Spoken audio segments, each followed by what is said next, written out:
Well, that was excitable. Thanks. How are you? Because you've just before I said I was going to mention this. I'm in a world of pain. I'm not going to lie to you. Just before we started recording, Nick rubbed some chili into his eye because he thinks he's in Jackass now, and I was like, "Well, we're definitely still recording." And he looks like he's in mortal pain, and he can't see, and one of his eyes is shut. Do we need to stop? No, we're fine. Are you sure? Do you want some milk? I don't know. Can I pour milk in your eyes? What have you been eating? Why have you got chili in your eye? I had it's from the guacamole I made. Oh, okay. Had a chili in it. No, it's that. I've obviously not quite washed my hands, and I've rubbed my eye. It does look quite painful. Your eye's almost like swollen shut. Good.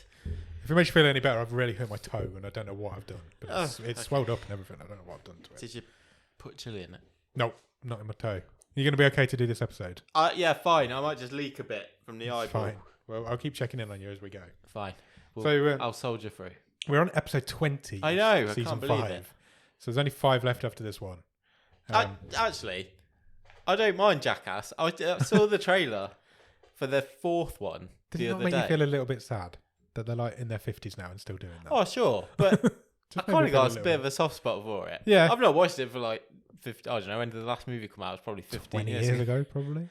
But, I mean, they've done a good job with the trailer. Yeah, the trailer's good, to be fair. If you like that sort of thing, it's Jackass, isn't it? Yeah. You know what you're getting from it. It's just, it makes me feel a little bit sad that they're like 50-odd and still doing it. I don't want to be getting trampled by horses at 50 and shit. It just doesn't sound fun. Anyway, that's off by the by. We're here to talk about a different film. Sure. We're here to talk about a Thai, Chinese, English collaboration called Triple Threat. Indeed. Triple Threat was released in 2019. It is a 15. It runs for 1 hour and 35 minutes, currently rated at 5.6 out of 10 on IMDb. The tagline, as I mentioned in the episode of The Wave this week, is the Expendables without the retirees. It's a solid tagline. It is a solid tagline, and it takes a dig at another film, which is always good in Yeah. the tagline. Triple Threat stars a guy called Tony Jaa. Absolute martial arts legend. Yeah, he's most famous for the Ong Bak trilogy, I Yeah. think, because they're like big martial arts films, aren't they? He's also in Jiu-Jitsu with Nicolas Cage. Don't burn me with more Cage. No, I won't. So, yes, he's in that as well. Also stars Tiger Hu Chen. He played a character called Long Fei. Martial arts legend. Ultimate martial arts legend. He's a martial arts stuntsman more than anything else, but he did the stunts on The Matrix. He's very good friends with Mr. Keanu Reeves. He is indeed. He also did the stunts for Crouching Tiger, Hidden Dragon and the Charlie's Angels film. There you go. And then there's a whole barrage of Americans in it. We've got another martial arts legend. Is that Iko Uwais? Yeah. Plays Yaka. He is most famous for The Raid 2. Yes, he does all the. Have you seen those? I haven't. And Outstanding. People movies. always say that, and I really should, and I haven't seen it yet. So yeah, he was in Mile 22, which I have seen. Also, he was in Stuba, which I watched last week. How weird is that? So I've watched 2 of his movies in the space of 4 days. You're doing an Iko Uwais marathon. I am. Yeah. He's been in loads. He's even in Star Wars. He's in some of the Star Wars. Martial arts legend. Yeah, absolute martial arts legend. And then there's a whole barrage of Americans in there. Yeah. So Scott Adkins is in it. Martial arts legend. Martial arts legend. Michael J. White. Legend. Martial artist. Yeah. I guess he's most famous for being Spawn in the 90s movie. Yeah. Or early 2000s. He's not bad at martial arts. He's not bad at martial arts. Michael Bisping. UFC fighter. I can't believe this is the second Michael Bisping movie we have done. What was the on first? This show? He was in The Anomaly. Oh God, he was. He was a heavy. He was a heavy in the. That was an awful film. It's one of the worst films I've ever seen in my life. Yeah, I think I described it as the worst film. I think I've you ever did seen at the in my time. life. I still think it is. I don't think it's ever going to be beaten. I hope it's never been beaten. I mean, that just shows we're all about this. You know, we're bottom of the stream. We're into what, season 5, 120 odd movies. Yeah, 2 Michael Bisping movies. He's probably only done 4 movies. Shall we check? Let's check how many movies Michael Bisping's been in. Michael Bisping. He's in this more than I thought he would be as well. He was, yeah. You didn't tell me he's got like a 50 movie career now. He's got 17 credits on IMDb. Okay. But I don't think they'll all be movies though. He's in 1 episode of Warrior, 1 episode of Magnum PI, 1 episode of MacGyver, I was in Den of Thieves. That was a film. Okay. So that's 1. 2, because I've included this one. My Name is Lenny. That's a film. That's 3. Triple X, The Return of Xander Cage. Oh, really? Who's in that? That's 4. The Fair Anomaly, dues. 5. Plastic, 6. And Beat Down. So he's been in 7 films. Ah, so we've And still seen a high we've done percentage. 2 of them. Yeah. Rounding out the cast is a lady called Selena Jade. She plays Jan. Yep.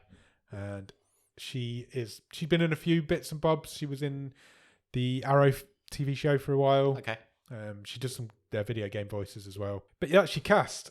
It's directed by an Englishman, Okay. an English stuntman. Uh-oh. Is that 2 Get weeks in a row? deja vu, yeah. The guy's called Jesse V. Johnson. He's a stuntman and movie director. He's done stunts on numerous films, loads and loads of films. He's got 51 stunt credits on IMDb. Okay. Things like the Paranormal Activities films. He's done some of the stunts in them. One of the Spider-Man films. Loads of stuff. 4, The Green Hornet, Alice in Wonderland, Avatar, Beowulf, Mission Impossible, War of the Worlds. The list is endless. Good CV. Good CV. He's also directed 24 things, including a film that's came out last year. So he's still active. Okay. Unlike last week's director who faded away into nothingness. So yeah, Jesse Johnson is our 2nd in a row stuntman turned film director. Nice. English stuntman turned film Nice. director. He's from Winchester. It's a niche trend, but it's a trend. It's weird how things like that happen sometimes on this show. 3 writers credited on this: Joey O'Brien, Fangjin Song, and Paul Stahelli. None of them have got any really credits worth mentioning. Fine.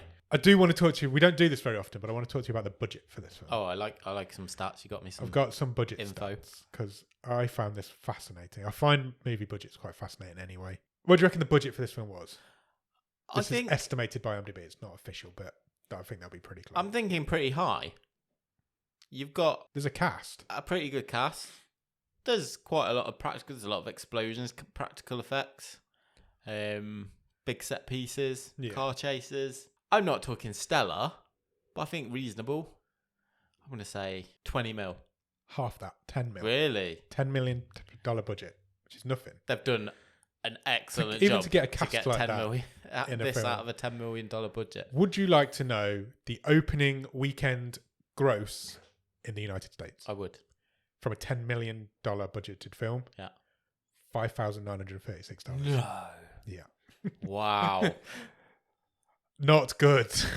Not good at all. I feel that with the right marketing, this could have done some money. Would you like to know total worldwide gross for Triple Threat? I would. $10 million film. Yeah. Do you want to have a guess? I'd have thought it would easily make that back. Okay. And a bit of profit. 10 million? That's nothing. Worldwide? Worldwide gross. 20 million. 345,000. Wow.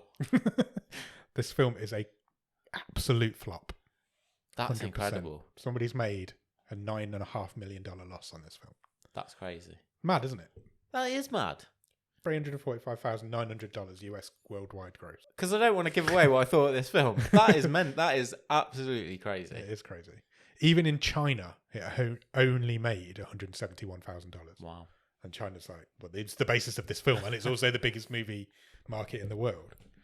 So yeah, I thought that was really interesting. It only made nearly $6,000 on its I'm opening gobsmacked. weekend. I was as well. That's why I thought I wanted to mention it. Shall I do the synopsis? Yes. So, because the synopsis isn't quite true. Oh, okay. That's always fun. It says, when a billionaire daughter intent on bringing down a major crime syndicate is kidnapped by a group of professional assassins, a team of mercenaries must stop them before they kill her. Now, at no point in this film was she kidnapped. No, and also They've got it the other way around. So Yeah. she was hunted down by a team of mercenaries and I wouldn't say and was kept safe by a team of professional assassins. They've got it the wrong way around, haven't they? yeah, but they're not strictly assassins. No, they're that are not. keeping But it. they're not. just The mercenaries are the bad guys. yeah, Whereas that synopsis makes it sound like they're the good guys. yeah. That's wrong. It's wrong.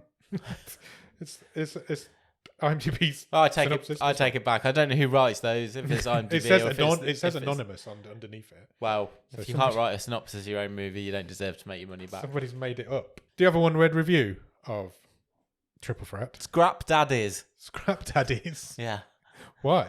loads of people scrapping. And they're all daddies. They're all daddy. It's the There's a daddy couple of fight There's movies. a couple of daddies in it. Where does this film start, Nick? A plane. It does. Again. 2 weeks in a row. Planes. It does. I've written an important lady appears to be leaving an airport.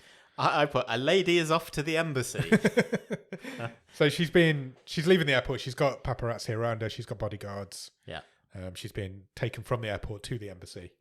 And then... No time wasted. Getting straight into the tropes because we got a news report. Within the first 30 seconds of this film, we get a news report. So bottom of the stream trope, number 1. And according to this news report, this lady who is Shan, I think they pronounce it. Shan, yeah. Shan.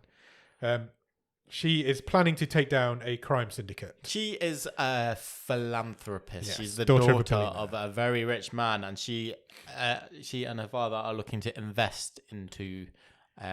It's a made-up place, isn't it? Yeah. What do they call it? I have it written down somewhere, but I haven't got it. We'll get to that. And they're looking to break this sort of organised crime. Yeah. And clean up the streets. So this news report is the news of her arrival into this town. Yeah.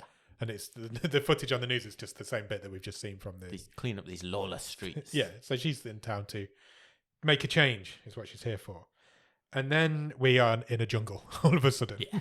We could literally cut from that. We're in a jungle. We meet some army dudes. These are our team of mercenaries who we follow all the way through this film, but are the bad guys in this film. And I will give my first positive bit for this. I mean, this movie. It was it was quite confusing at the start. It was. Because there's a hell of a lot going on. Yeah. We'll get to the big action sequence in a sec. But I thought it played quite well on it didn't overdo or make it too hammy with the sort of twisting, turning, No. Who's the good guy, whose side is he on. I thought it played it quite It was well. pretty obvious whose side, because there's one guy who flips between the teams, Yeah. isn't there? And it's pretty obvious whose side he's really on. But you're never supposed to believe that he's changed sides. You're supposed to believe that he's like a double agent. But it wasn't. They played quite well with the not having it necessarily clear cut until at least for the first 20 minutes of who was the good guys and the bad guys. Yeah. Certainly for this jungle sequence. So we meet these mercenaries, and all I've written here is they slaughter a camp. Yeah. Because they come across this camp in the jungle and they kill everybody. They've gone to infiltrate to free a load of prisoners. Yeah. So, but they are tooled up. So you've got Michael J. White's character, Devereaux. Devereaux. Bisping's in there, isn't he? He's Joey. I'm not good with names. The Dutch guy. Yeah. With glasses. The Dutch guy. That's his name. But they are led by Payu and Long Fei. Yeah.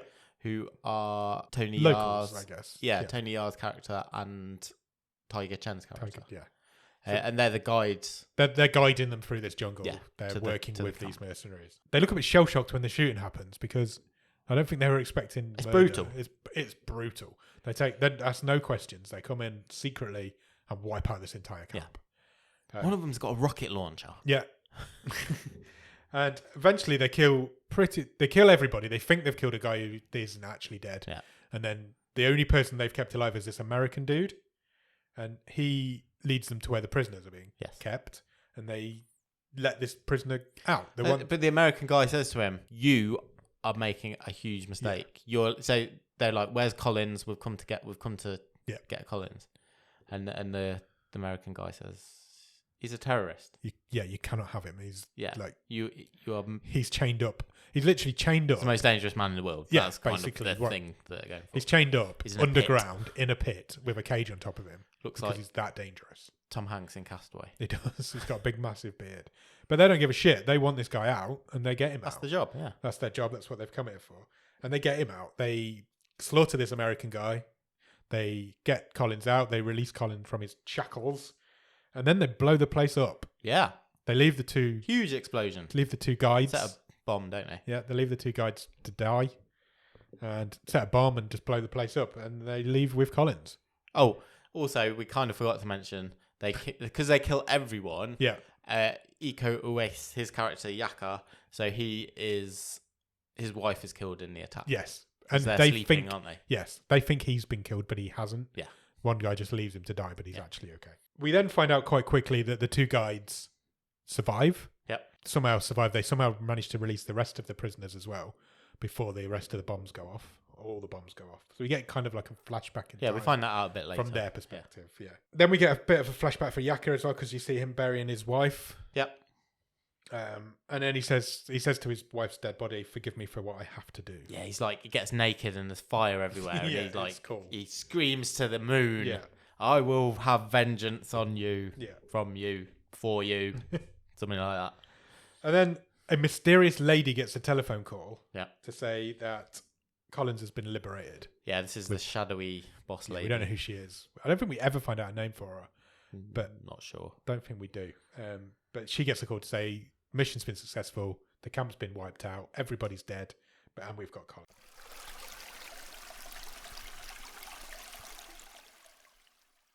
Cut to a fight club from there. Yeah.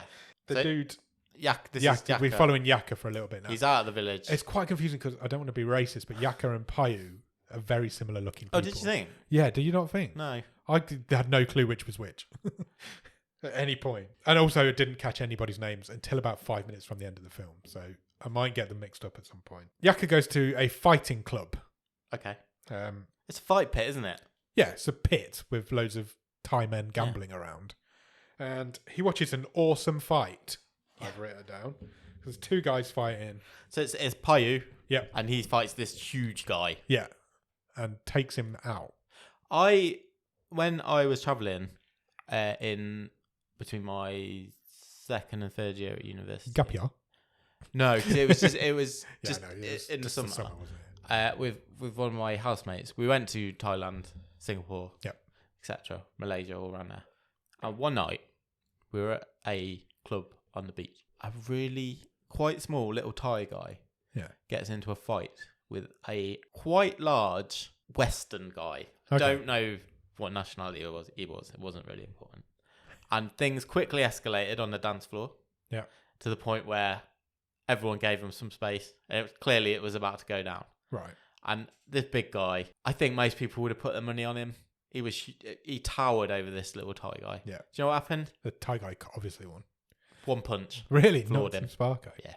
Don't mess with the Thais. I don't know what it is about Thai people, but they're hard as fuck. Don't mess with them. I've been to Thailand as well, and it's a crazy place, and you just wouldn't mess with anybody. Yaka, whilst he's watching this fight, decides that he wants in. He wants to be the next fight. Payu wins this fight against this Yeah. bigger guy with an absolutely brutal elbow to the temple. Yeah.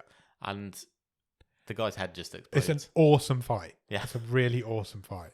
It's probably one of my favourites in the whole film. Yeah. Because you see the whole thing, and it is brutal. And then Yaka's like, right, I want in. I want to be the next fight. Yeah, he says, I want to fight him. Because he's pointing at Lang Fei or whatever he was Yeah. called. Because he thinks these two guys are the guys who have killed his wife. Yeah, exactly. He's after revenge. And he does. He gets into this fight. He's fighting this dude. And he grabs him around the throat, doesn't he? And he's like, you killed my wife. I will get revenge. And then he doesn't. He loses. Exactly. And you don't expect him to lose. Because at this point as well, we still think that they killed his wife. We don't know then. We don't know that they're good guys yet.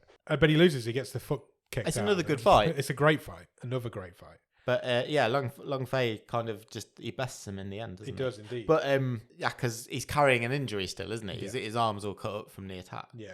But he kind of passes out. Yeah, he loses the fight, passes out. Where does he wake up? He wakes up in Payu and Lang Fei's house. Yeah, they've brought him home. They took him home and nursed him back to health.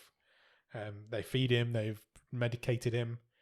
And they explained that they were just there as guides. They thought they were on some sort of charitable humanitarian Yeah, they were told mission. they were on a humanitarian mission. And they are definitely not part of this mercenary slaughtery group. And this is where they say, well, actually, you didn't see the whole picture because we got left for dead there as well. Yeah. And he says, this is where you get the flashback to them helping the remaining prisoners out of the pits. Yeah. And you, I suppose, a sensible bit of budgeting, you get to see the huge explosion again from the start of the movie. Yeah, from the same perspective. Yeah. So Yaka buys this. He's happy with that. That's an explanation he's prepared Well, to he's kind of accept. like, maybe we should team up then and That's what he says. take down the mercenaries. Yeah, he's like, let's team up. Let's work together.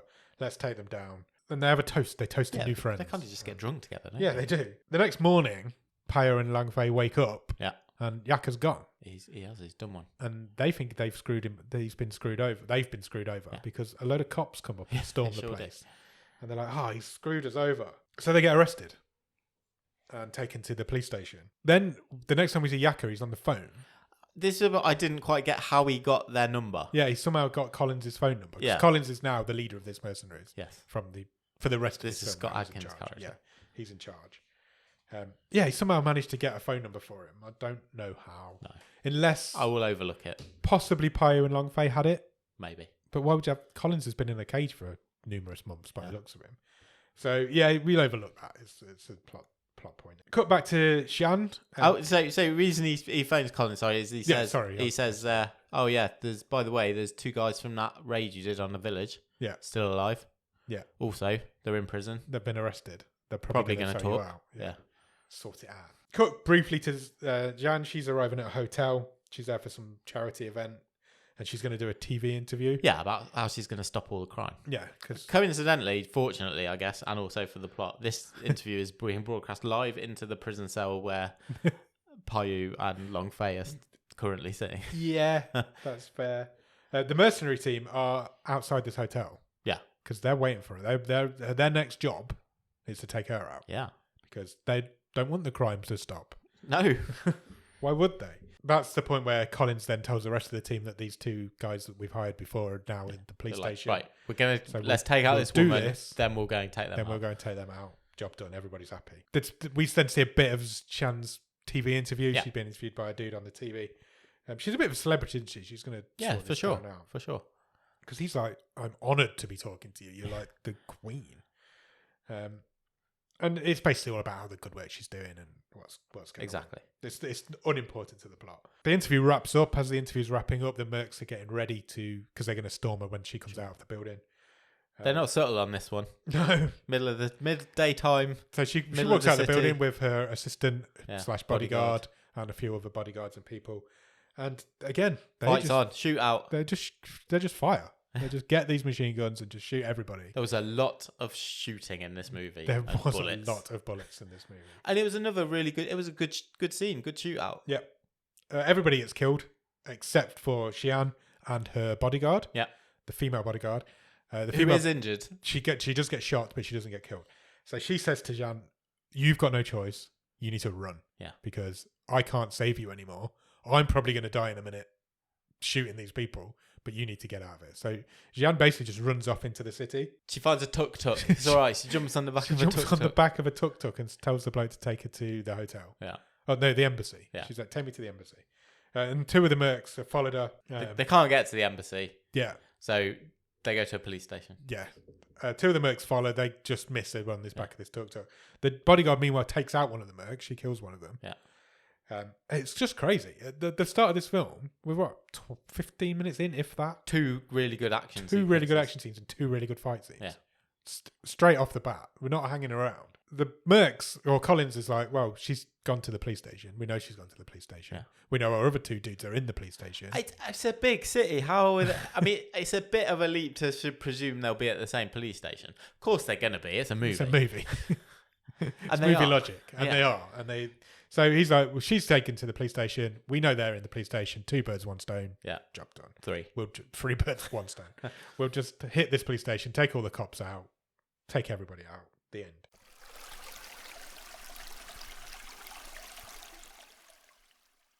end. So she arrives at the police station. So Zhan is Chinese. Yes. She can't speak Thai. No. The Thais can't speak Chinese. Yeah.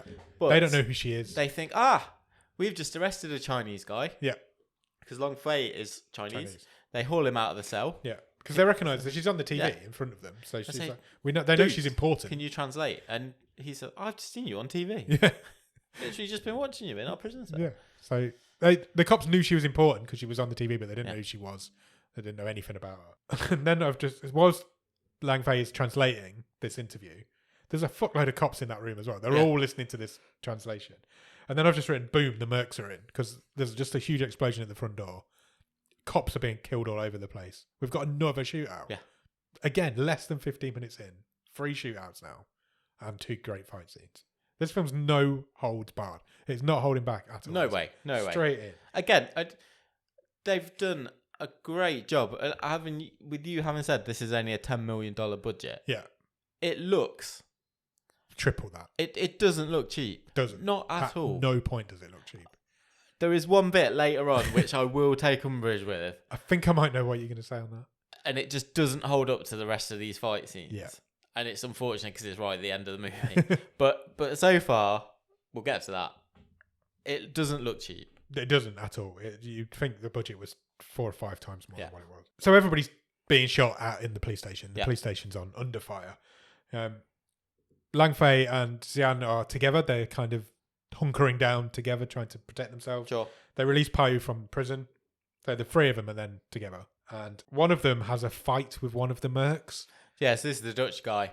Yes. So we don't know his name. I apologise. No. So I think it's Paiyu. Is it Paiyu? Paiyu fights him because Long Fei and Zhan are making a break for it. Yeah, they run, don't they? And again, the Dutch guy's mercenary is much bigger. Yeah, he's packing some heat. Yeah, he kind of gets on top. Knives as well and stuff. Yeah, Paiu's being beaten down by him, and then all of a sudden he gets shot in the back. Sure. And we turn around the camera and we find that Jack is there. Yeah, and he has saved the day. And it turns out that he's done all of this to try and flush out the mercs. Yeah, he says, I shopped you, but I wanted to... We needed to get everybody to get the mercs here, and we're going to take them out. And my plan has worked flawlessly, because now we can take them all out. Yaka then gets in a fight with the female mercenary, yes, who is called Mook. I don't know if that's problematic. I don't know. Sounds it. We'll maybe not mention it again. Let's just gloss over it. She is the merc with the rocket launcher. Yes. Who in the jungle sequence at the start totally unnecessarily uses a rocket launcher to disembowel and kill people standing 6 foot away from her. Yeah. It's pretty unrealistic, but it looks cool as fuck.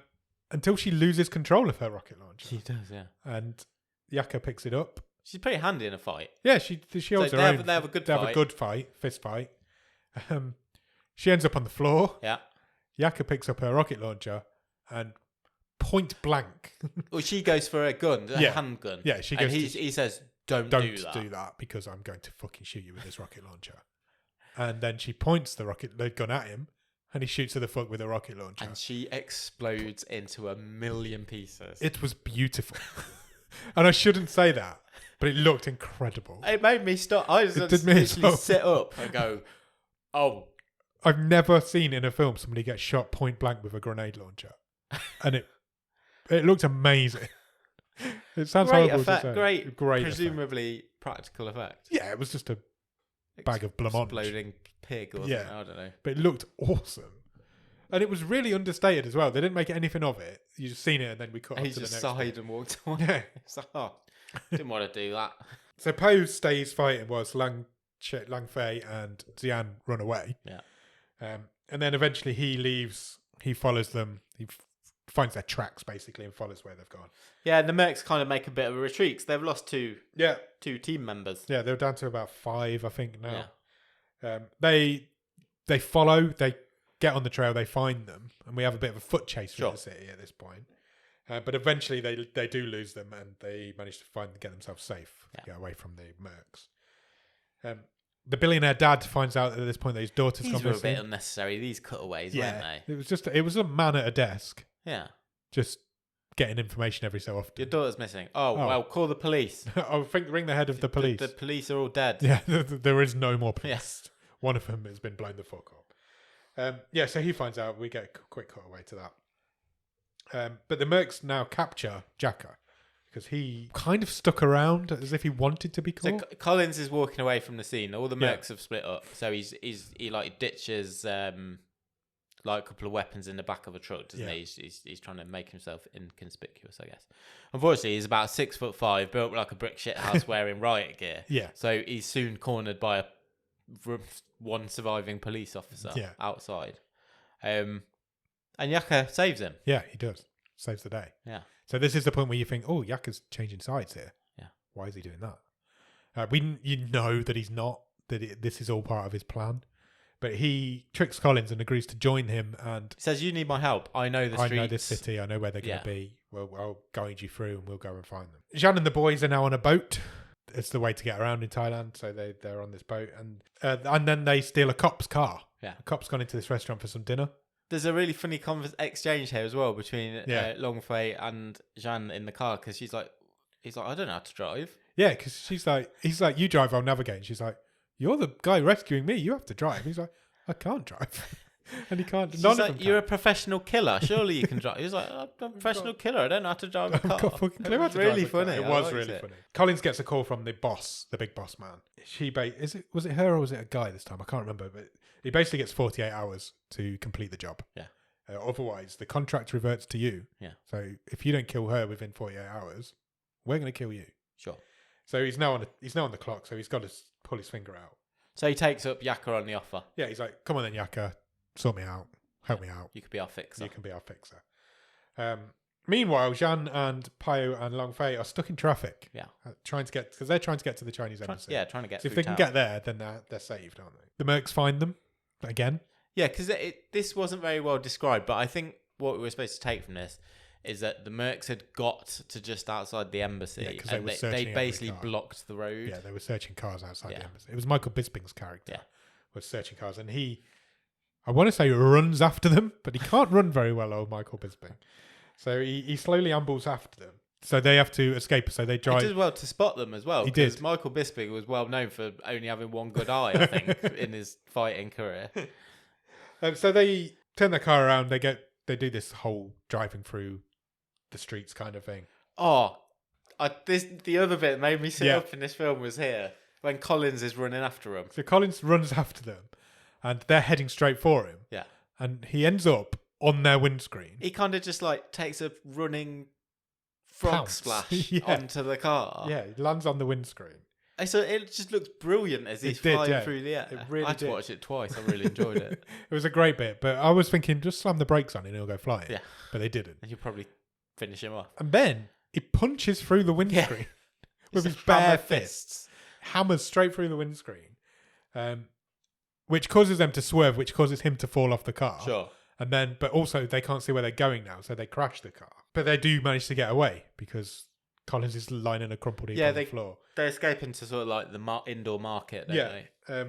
He tracks them into a cafe, but he doesn't find. He tells the cafe guy that it's a. The owner's like, I haven't seen anyone. Yeah, I don't think he had. I don't think he was covering for them. I don't know. I don't think so because they were hiding in his kitchen somewhere. Yeah, they're basically all hidden up the extractor fan. Yeah, Or the air conditioner. it was really all three weird. of them. And then Collins is like, okay, well, you passed your inspection. They're not here, and Yeah. he just leaves. He doesn't blow up the cafe, which I thought he was going to do. So now they've got a cafe to their disposal. Let's have a lock in. Let's just have a lock in. So this is Payu and Longfei and Zhan. We quickly. I don't know if did you watch this with the subtitles on? Yes. Even though most of it's in American, Yes. but there are. It's really strange how they do it because there's like most of it's in in English, but then sometimes the Chinese people will talk Chinese to each other. Sometimes the Thai people, but sometimes they'll talk English. And there's a bit of an Indonesian as well, because Yaka's Indonesian. I didn't watch this with subtitles on, but obviously quite a bit of it is subtitled. Yeah. And there's a scene here where we cut back to Zhan's dad, and he's talking to somebody, and it's subtitled because he's talking in Chinese. Okay. And then the subtitles stop halfway through the scene, and then he's just talking in Chinese. Oh, really? Yeah. It was like, they just stopped. They just weren't there anymore. And I'm like, I have no idea what he said at this point. It was really strange. I don't know why it happened, but it didn't happen again. They came back. It just, for that rest of that scene, just wasn't subtitled. So these guys think, well, we'll just stay at the cafe. Free food. Free Cooked food. food. So Longfei's a chef. Was it Long Fei? I've written Payo, but yeah, maybe it was Long. I think it was Longfei. I think you're right. It turns out he's a chef, so he's going to make some dinner. He gets his apron on, frilly apron. And there's like a comedy scene. Yeah. It's really strange. So he gets some beers out. They decide tomorrow we're going to try and get to the embassy again. So it's their only option. Yeah. They need to get to the embassy. So they're going to try and get in the morning, but they're going to stay here tonight. Meanwhile, Yaka's still with the Mercs, and Yeah. he gets sort of cornered by Devereaux, who says, "My gut tells me you're not to be trusted." Yeah, Devereaux doesn't trust him. And my guts kept me alive this long. Yeah. So he's like, I've got my eye on you, boy. Do you know what Payu made for dinner? No. Oh, this would have been my trivia question if we still did that. He made spicy river prawn soup. Oh, It sounded good. lovely. Sounds good. It does. Don't put it in your eye. How is your eye? It's settled down. You're open again. Yeah. That's Thanks. good. She says, while we're still doing this meal, sorry, we flash forward a little bit. Langfei says, I want to get back to China. And she says, but I'm banned from China. I'm not allowed in. Yeah. So she says, well, I'm quite high up. I've got some cash. I know people. I know people. I can sort you out. I'll get you into China. So they've got a way to help each other out. That's what they're doing now. We cut back to Jacob having a flashback to when he buried his wife and the villagers. Jan says, use me as bait. They're coming. Use me as bait. Job done. We'll just kill him. Yeah. But Payo has got a better idea. He's got a different idea. So I think it's Lang Fei makes a call to Collins. Yeah, that's right. And he says, look. So they pretend they've got Jan under. Yeah, so he's like, we've got this girl now. We've kidnapped her. We've got her. You can have her. We'll sell her to you for 100 grand. Correct. Give us 100 grand. She's yours. Meet us in the morning. Meet us in the morning at this place. Collins has no choice but to take the offer because he even says to his teammates, "This is a setup." Yeah, Devereaux says it as well. He's like, "We're definitely being set up," and he's like, "We've got no choice." He says, "It is a setup, but we're bigger than them. Basically, there's more of us than there are of them. We'll get there. We're gonna annihilate the little fuckers." He does have written that as well. We'll get there early. Before the meeting, we'll set up some traps. We'll hire an army and we'll just kill them when they get there. It's like simple. He tells Devereaux, go and find some locals, bloodthirsty, got weapons. Yeah, we're gonna do this. Payo then goes to meet a dude because he needs some weapons. This is Boss. Yeah. On the subtitles, he was called Boss. Oh, really? Yeah. So he meets him and he says, the boss says, I kind of owe you a favour. Here's some weapons. He just turns the light on and the whole wall's just covered in guns. He says to Long Fei and Jan, he says, do you know this guy? This guy who you're hanging around with, he basically says he's the most stone cold killer I've ever met in my life. Yeah. He's a crazy person. Yeah. But here's a shitload of guns. And he's like, yeah, fair dues, I owe you a favour, take whatever you want. Yeah. And it's like Matrix. Guns, it is. The whole room lights up of just guns everywhere. Knives. So they take a bag, Long Fei and Payo take a bag full of guns each. Xian gets given a gun. Yeah. She's got a gun as well. And then we cut to the meeting place where they're going to meet. I can't remember what it was. It was later on we find out it is an abandoned polo ground. That was it. Randomly. And the Mercs have got there early. It's still dark. They're there early doors. They've hired an army. They've got a fuckload of shooters. Yeah. And they're sent some booby traps as well. Yeah. So they're gonna sort this out. And then our team show up. So Payo, Lang Fei, and Xian show up. And there's a standoff. Now, Payo splits off. Lang Fei goes in on his own. Yeah, we cut between the meeting and Payo just running around the place, killing all the silently taking out people. Silently taking out this army they've hired. Lang Fei goes in. There's a standoff between Lang Fei and Collins. He's brought the cash. Jan. He's got the cash. Well, he says he has. He's got a bag. And meanwhile, Payo's taken out all of the gunmen and all of the traps. So once the deal goes down... I quite like this bit because when they were about to make the switch, yeah. Jan says to Collins, you're a man with no soul, and Collins just goes, yeah, fair play. Yeah, I am, yeah. It's true. Yeah. He doesn't deny that at all. He knows he is. They realise that the Mercs realise at this point that all of their shooters have been taken out. And so a shootout starts. And there's a really cool fight now between Jaka and Devereaux. Yeah, it's great. It's really good, actually. It's probably really the best fight. one. They have this awesome... That's intercut with Joey fighting Long Fei. Yeah, there's a shitload of shit stuff going on now. I can't describe everything. So many walls get busted through. People are being thrown through walls. Walls are being blown up. There's guns firing. Yeah. There's two martial arts fights going on at the same time. This film's going down now. One of the fights ends. I can't remember who was in these two fights. So it's the first one that ends is Long Fei fighting Joey, who's Michael Bisping's character. Yeah, he ends it by smashing a breeze block over his head. Yeah, and that was shot really nicely as well. It was really nice. So Joey's done. Joey's out. Yeah. Unfortunately, I can't say the same for the end of the Devereaux and. Is this the point you were making earlier? Yeah. Yeah. Payo fight. So Jaka turns up. Yeah. He helps Payo fight Devereaux, who's Michael J. White. And this death scene's terrible. Yeah, it's not. It's not great, is it? So they end up sort of...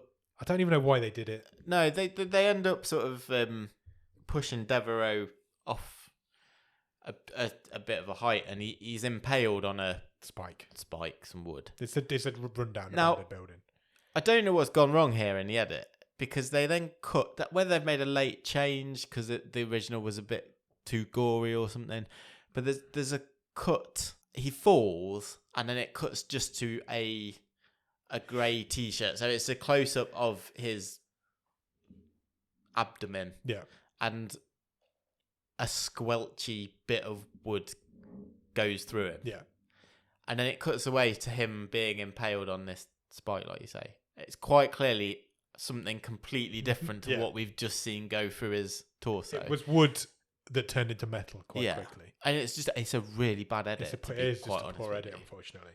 So I think a change has been made there, but it did take me out of the moment, I've got to say. Agreed. Because it was really obvious. And even I spotted it, and I didn't spot shit like that. Yeah. So I think you're right. Meanwhile, Jan's dad gets a mystery call to say Jan is here, come and pick her up. Yaka loves his mystery call. He does. Come to the abandoned polo club.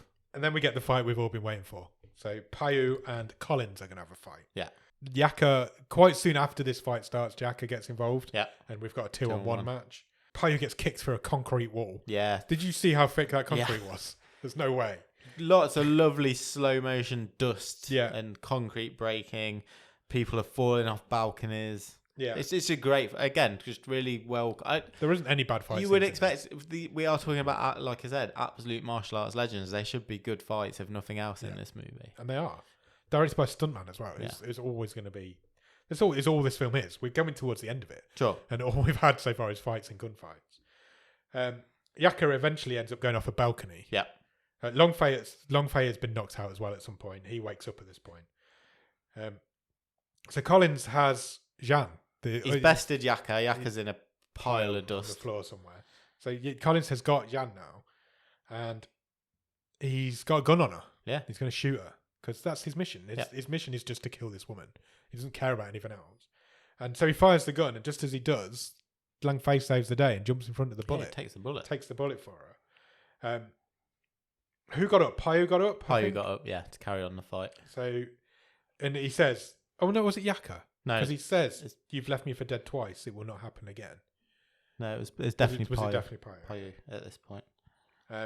Yes, it was. You're right. So he says this really cool line, like, you have left me for dead twice. Yeah. It will not happen again. And Collins responds with, come and have a go if you think you're hard enough.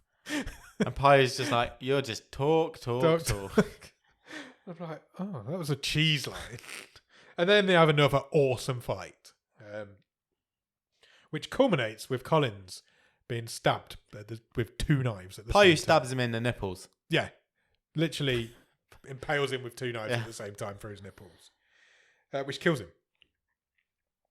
I forgot about this. No, I've got another nit to pick. Sorry. Go on. In the next bit. Pick your nick. So, Bisping's character comes back from the dead, doesn't he? He does, yeah. I mean, I'm with that. He just got a bruise block to the head. He's a big guy. So he sort of rounds the corner, doesn't he? Yeah. He's got a gun. This is the final scare sort of thing. It is, yeah. And he brings the gun up to fire it, and Jan... Yeah. Remember, she had a gun earlier. Takes him out, basically. Yeah, she kills him. Shoots him. But as Joey's going down, he fires his gun, which is just a handgun. Yeah.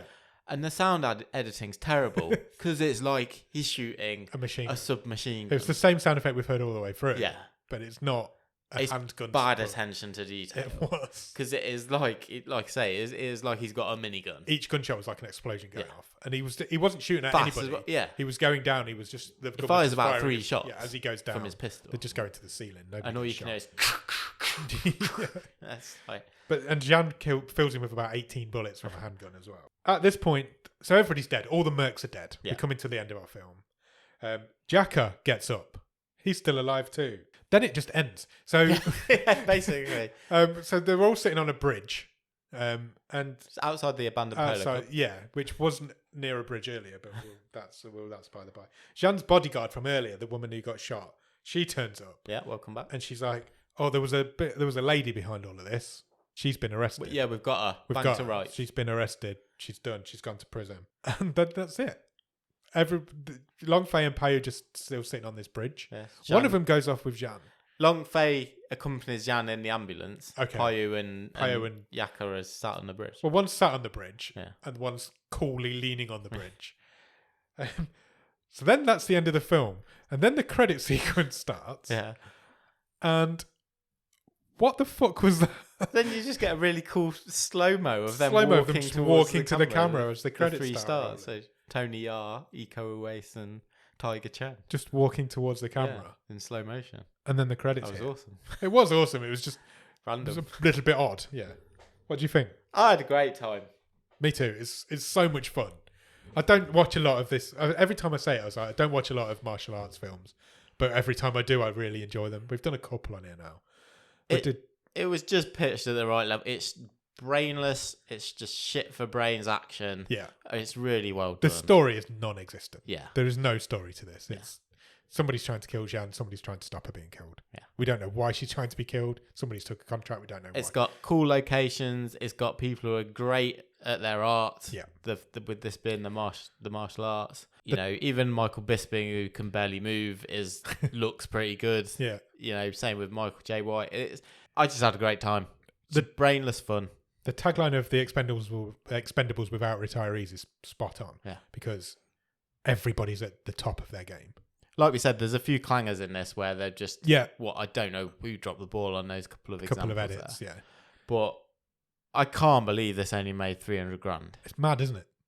Absolutely mad how this should have made its money back. There's no way this is a flop. No. But it's also sits right at the bottom of the stream. It does. Yeah.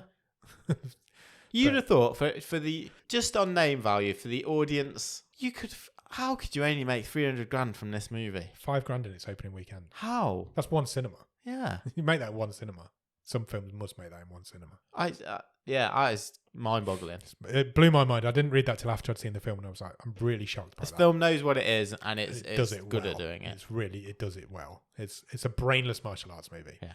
If it's an action film, there's nothing to it. There's no story there. I felt it was a quality palate cleanser after the last couple of Agreed. weeks. We've earned it, I think. I think that's what we can say. We've earned this film. We've deserved it over the last few weeks. But yeah, overall, it's great. Yeah. It's fun. It's brilliant. Yeah, really enjoyable. Highly recommend it. It's a little hidden gem at the bottom of the stream. What do we do first? We usually do the turning of the tides. Sure. Shall we turn some tides? Yeah. I don't even know how I would make it better. Let's make it longer and just put more fight scenes in it. Yeah, I can do away with the cutaways to Jean's dad. Yeah, he had no... Didn't need them. He had whatsoever. no semblance to the story. I'd like maybe a bit more story to it, probably. Yeah. If I had to criticise it for something, the story is non-existent. But other than that, I'm pretty happy with it. It's a brainless action film, isn't it? Exactly. We've seen everyone gets their moment to shine in it. Yeah. That's whether they're the good guys or the bad guys. I think it does a good job of giving everyone their moment in the sun sort of thing. It does hold, after we've said about the exploding woman, it does hold back on its gore a little bit. There's not much blood in it. I felt there was a lot at the start. But then it kind of went away. Yeah. So in the jungle scene, there was a lot. Massacre, and then the fight pit. Yeah. We get the exploding woman, and then it does feel like it tones it down a bit. So maybe the gore level. Maybe ramp up the action in the second half, maybe. I was pleasantly surprised with the acting not being shit. Like, it's not great. Agreed. But there's no stinkers in this. Nope. You know, they're cunning in that people like Michael Bisping is obviously not a great actor, but he's here as a presence, and they give him enough to do something, but they don't no one has to overreach, do they? No, and I really thought of Scott Adkins as their antagonist. He was great. You genuinely believed that he was the most dangerous man in the world. He stood out. He just didn't give a shit about anybody. To walk into a police station and just fire at everybody. Yeah. Says it all. And I think, I really like Tony Jaa in it. I like Tiger Chen. I think of the three of them, I was probably a little underwhelmed by Uwais. Yeah. But nothing to he wasn't complain about, really. Bad or anything. Yeah. The other two kind of stole it a little bit, didn't they? Their chemistry works quite well. Yeah, it did. Do you want to talk stream table? Sure.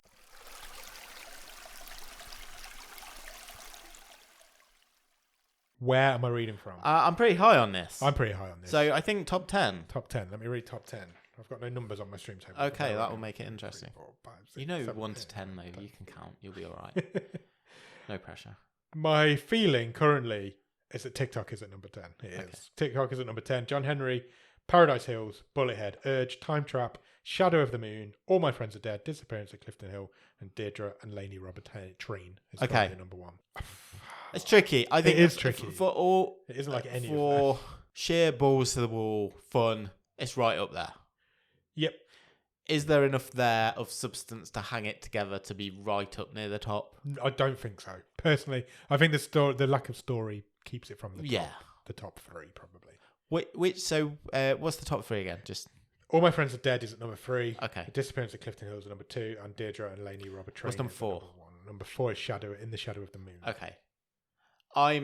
I'm kind of just debating in my head which side of All My Friends Are Dead am I going with. Okay. This. That's kind of my first thought. What about you? I was a little bit lower on it than that, I must admit. I had it somewhere between Urge and Bullethead. Okay. It's better than Bullethead. It is better than Bullethead. It is better than Urge. Than Time Trap. Time Trap has points for just sheer balls for going for something completely crazy. But I think I would like this to be higher. I agree. I think this is better. But then I think our top 4 are all really story-based films. Sure. So you've got In the Shadow of the Moon, it's full of story. Yeah. All My Friends Are Dead is a crazy, but it's full of story. Disappearance of Clifton Hills is a story-based film, and Deirdre and Lane, they're all dramas, aren't they? Yeah. I don't know if it breaks into them. The one that immediately made me think of was the All My Friends Are Dead. Okay. Just because they're both fun, bonkers, action films. Bit brainless. In your opinion, is it better than In the Shadow of the Moon? Because we have to get past that before we get to All My Friends Are Dead. I mean, you've watched it twice, so you tell me. But I mean, my gut feeling is I had more fun watching this. Fun-wise, I agree. Story-wise, I think the other one wins it. Yeah. It's a how you feeling on the day It type is. decision, isn't it? Yeah, you're never going to pick between those two films, are you? Yeah.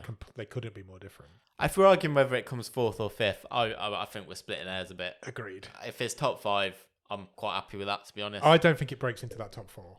Okay. So I'd happily put it 5th, displacing Time Trap. I think that's fair. I think that's fair too. Yeah. Yeah? Let's do that. 5th, displaces Time Trap.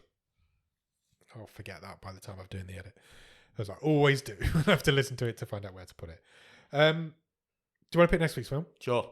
What would you like to watch next week, Nick? A comedy that's funny? A comedy that's funny. Have we ever done one of them? It's funny on purpose? An intentionally funny comedy. Let's go for it. I'm going to press the button. Are you ready? I am. I know this. It's picked a film called SPF 18. Okay. Do you know what this is? Because I Something to do. do with sun cream? Yeah. Okay. This will be the 3rd time that Noah Centineo has appeared on the show. Oh my god. Okay. 3rd time's a charm. 3rd time is a charm. Yeah, it's another one of Netflix's Noah Centineo productions. Okay.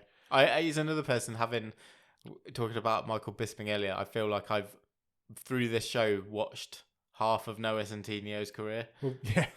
Well, we talked about Nicolas Cage. That was his 3rd appearance on the show. We think that was the first time. We think so, although we've not gone back and checked. Yeah. So. Mason Blair, I think, has done 3. Yeah.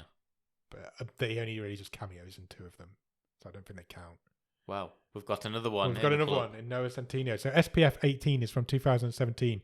It is a PG-13 and it only runs for 1 hour and 15 minutes. So it's going to be a short one.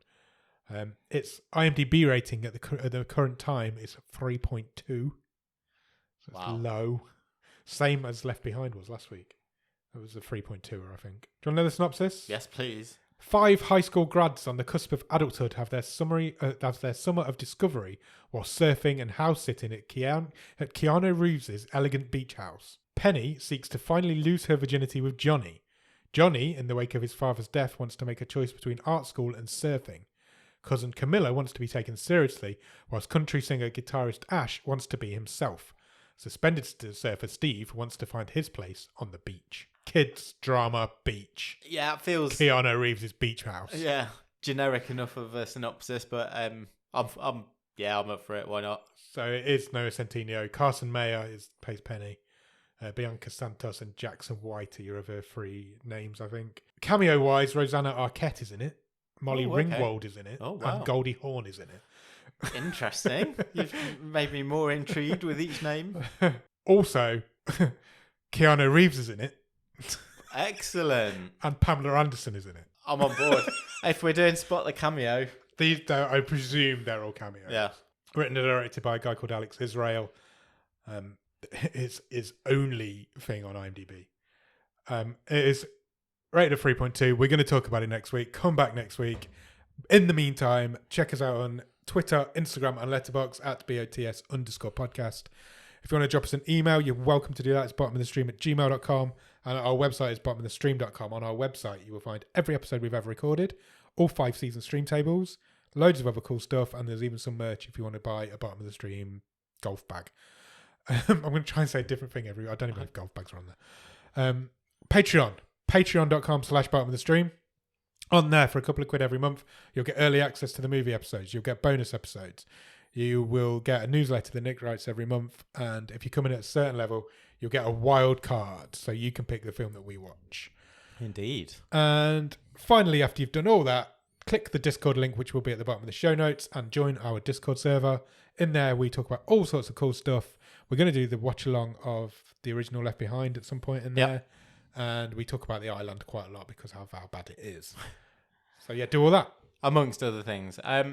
If you've got a few minutes to spare, please consider leaving us a review anywhere that you can review podcasts, because we are on all of those places. Apple Podcasts, Podchaser, Podbean, Spotify, other ones. Cephalopod? Oh, Cephalopod, yeah, definitely.